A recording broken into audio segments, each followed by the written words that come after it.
बुधवारा फांतोडेर एक जावन 20 वरांच्या सुमाराक बेळगांवच्यान गोंयांत येवपी स्विफ्ट डिझायर गाडयेंत बेकायदेशीर रितीन हाडिल्ल्या वट्ट 120 किल गायेचे मांस जप्त केले। केरी चेकपोस्टाचेर वाळपय पुलिशेन ही धडक कारवाय करून इरफान सईद हाका अटक केली। फुडलो तपास सुरू आसा। केरी चेकपोस्टाचेर वाळपे पोलिसांनी धडक कारवाई करत बेकायदेशीररित्या वाहतूक करपी गोमांस जप्त केलेले आसा।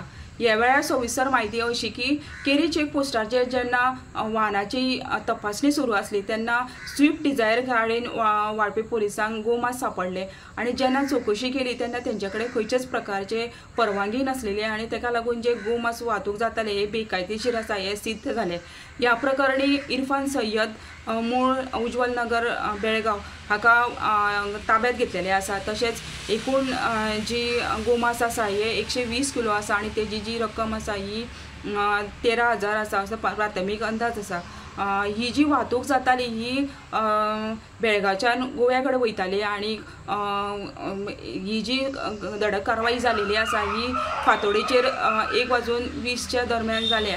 ह्या प्रकरणी वाळपे पोलिसांनी बेकायदेशीररित्या वाहतूक करपी गोमांसाक बद्दल गुन्हा नोंद केलेलो आसा आणि ह्या प्रकरणी फुडलो तपास आसा ह्यो वाळपे पोलीस निरीक्षक विदेश शिरोडकर यांच्या मार्गदर्शनाखाली PSI प्रतिमेश नायक फुडलो तपास करीत आसा। वाळपेच्यान गोमंतक TV खातीर सपना सामंत।